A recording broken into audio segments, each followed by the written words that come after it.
काजवा महोत्सव कुठे साजरा होतो? बरं, काजवाला हिंदीत काय म्हणतात? जुगलो. एक शेर ऐकवतो आणि कंटिन्यू करतो पुढे. बिना मेहनत के तक तो ताज नहीं होते. बिना मेहनत के तक तो ताज नहीं होते. ढूंढ लेते हैं जुगनू अंधेरे में भी मंजिल, ढूंढ लेते हैं जुगनू अंधेरे में भी मंजिल, क्योंकि वे किसी बाहरी रोशनी के मोहताज नहीं होते, वे स्वयं प्रकाशित होते. धन्यवाद.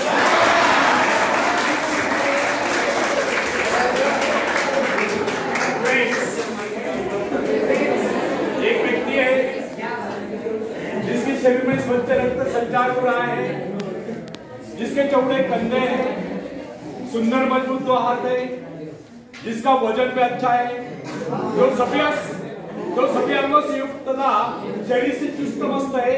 ऐसा व्यक्ति अगर दूसरों से सहायता मांगता है तो आप उसे क्या कहेंगे? उसके बारे में क्या सोचेंगे? अवश्य वह सर्वांग संपन्न होकर भी अपंग कहलाएगा. आप ऐसे अपंग मत बनिए. आप सामर्थ्यवान बनकर दिखाए. आप ऐसे बनकर दिखाए कि लोग आपसे सहायता पाने की चेष्टा करें. क्या आपको पता है कि आप जिन लोगों को जानते हैं उनमें बहुत से ऐसे हैं जिन्हें किसी दूसरों से सहायता की प्रतीक्षा है. सही बात तो यह है कि उनमें से बहुत से लोगों को इस बात का भी पता नहीं उन्हें जो सहायता चाहिए वह कहां से मिलने वाली है. फिर भी वे इंतजार करते और सोचते रहते कि बस अब उनका काम बनने वाला है, उन्नति के द्वार खुलने वाले हैं, कोई उनकी मदद के लिए आएगा, उनके सारे कष्ट दूर हो जाएंगे. क्या ऐसा संभव है? वास्तव में कोई किसी की सहायता करता है? ऐसे सोचने वालों ने अपने गिरेबान में झांक कर देखना चाहिए. क्या उन्होंने किसी दूसरों की कितनी सहायता की?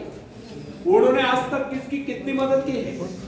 क्या कोई ऐसा व्यक्ति है जो कहे कि उन्होंने उससे सहायता की थी इसलिए वो आज उन्नति की चोटी पर है? फ्रेंड्स, यदि आपने या उन्होंने किसी दूसरों की सहायता नहीं की तो फिर किसी दूसरों से सहायता की प्रतीक्षा क्यों? ऐसे लोग केवल अपने भूल के कारण ही आगे बढ़ने से रह जाते हैं. हर इंसान को चाहिए कि वह केवल अपने सहारे आगे बढ़े, लौटने के रास्ते से मुंह फेर कर बिना किसी के सहारे आगे बढ़ता चाहिए.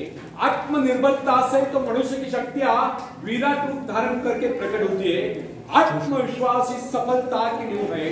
इसी आत्मविश्वास के सहारे हम दूसरों की सहायता करने में सफल हो सकते हैं. फ्रेंड्स, एक बहुत बड़े प्रबंधक एडमिनिस्ट्रेटर का कहना है, मैं अपने बेटे को ऐसी कंपनी में नियुक्त करना चाहता हूं जहां उसे कठिनाइयों का सामना करना पड़े, क्योंकि इससे उसकी सहन शक्ति और कुशलता विकसित. यदि मैं उसे अपने कंपनी में रखूंगा तो वह मेरे भरोसे बैठा रहेगा. हर निर्णय के लिए वो मेरा मुंह ताकता रहेगा. उसमें ठहरे हुए पानी की तरह सड़ान उत्पन्न होगी. आप सभी जानते हैं ठहरे हुए पानी पर मच्छर गुनगुनाते हैं तो बहते हुए पानी पर राजस करते हैं. कितने सुंदर विचार थे उस व्यक्ति के.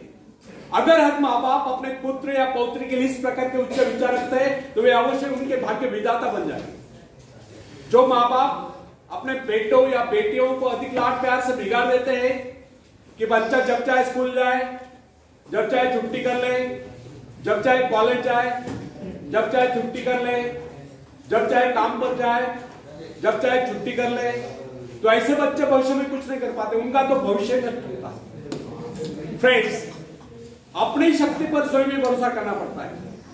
अपने कार्य स्वयं करने वाले सफल होते हैं. इसी से मानव के चरित्र का निर्माण होता है. जिन बच्चों को यह पता हो जाता है कि वे अपने माँ बाप के सहारे जीवित रह सकते हैं, वे अपने बल पर कोई भी कार्य समर्थ होकर भी कर नहीं पाते. वे वैसी कोशिश भी नहीं करते. जबकि उन्हें समझना चाहिए माँ बाप तो सदा के लिए उनके आश्रयदाता नहीं बन पाएंगे. एक दिन तो ऐसा आने वाला है जब उन्हें अलग अलग जीवन बिताना ही पड़ेगा. तब ऐसे लोगों को भयंकर मुश्किलों का सामना करना पड़ता है. इसलिए फ्रेंड्स, यदि आरंभ से अपने कार्य स्वयं करने की आदत डाली जाए तो यह आदत आपके भविष्य के लिए बहुत लाभकारी सिद्ध होगी. जब चाहे शक्ति के सहारे आप जमीन पर पांव टिकाकर आगे बढ़ सकते हैं. सफल वही होता है जो अपनी शक्ति पर भरोसा करता है. अपने काम स्वयं करने वाले सफल होते हैं. दूसरों के सहारे आगे बढ़ने वाले अक्सर भंवर में फंस जाया करते हैं। फ्रेंड्स, जिस नाव की पतवार आपके हाथ में नहीं, वह नाव आपको पार करा दे, इस बात की क्या गारंटी? आपका जीवन तो उसके हाथ में है जिसके हाथ में नाव की पतवार हो। वह चाहे तो आपको डुबो दे, चाहे पार करा दे। फ्रेंड्स, जब नदी में बाढ़ आती है तब जो साहसी है, जिसे अपनी शक्तियों पर पूरा विश्वास है, वह तो तय कर उस पार चला जाएगा। लेकिन जो डरपोक और कायर है, वो तो बीच मझधार में डूबकर अपनी जान दे देगा। सहायता पाना और सहायता की प्रतीक्षा करना, दोनों ही बातें प्रगति की राह में बाधा है। अतः हर युवक या युवती के लिए आवश्यक है कि शुरू से अपने काम स्वयं करने की आदत डालें।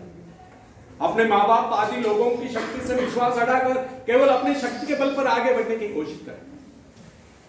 जिस क्षण आप बाहरी सहायता लेना बंद कर देंगे, उसी क्षण आपके भीतर आत्मनिर्भरता का अंकुर फूटते हुए महसूस होने लगेगा। स्वयं कार्य करते समय यदि आप असफल भी हो जाते हैं तो बिना उस असफलता को घबराए तुरंत उस कमी की खोज कीजिए जिसके कारण आपको असफलता मिली, और जैसे आप उस कमी को खोज निकाले तुरंत उसे दूर करने के प्रयास में जुट जाइए।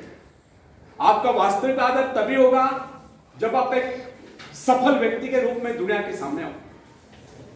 मगर यदि आप एक व्यक्ति के बाद दूसरे व्यक्ति के आगे हाथ फैलना शुरू कर देंगे तो लोग आपको मंगता या भिखारी कहेंगे। अतः आप ये प्रण कर ले कि आपको केवल अपने भरोसे ही जीना है, ना कि किसी की दया पर। क्योंकि बाहरी सहायता किसी वक्त ही वरदान सिद्ध होती है, अधिकतर समय अभिशाप ही सिद्ध होती है। फ्रेंड्स, बाहरी सहायता मनुष्य की काम करने की गति को मंद करके शरीर में सुस्ती ला देती है।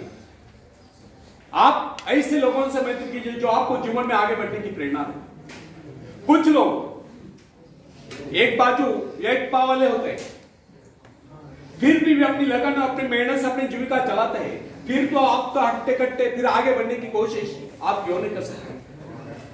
फ्रेंड्स, मैं एक ऐसे व्यक्ति को जानता हूं जिसका एक पैर किसी रेल दुर्घटना में कट गया था।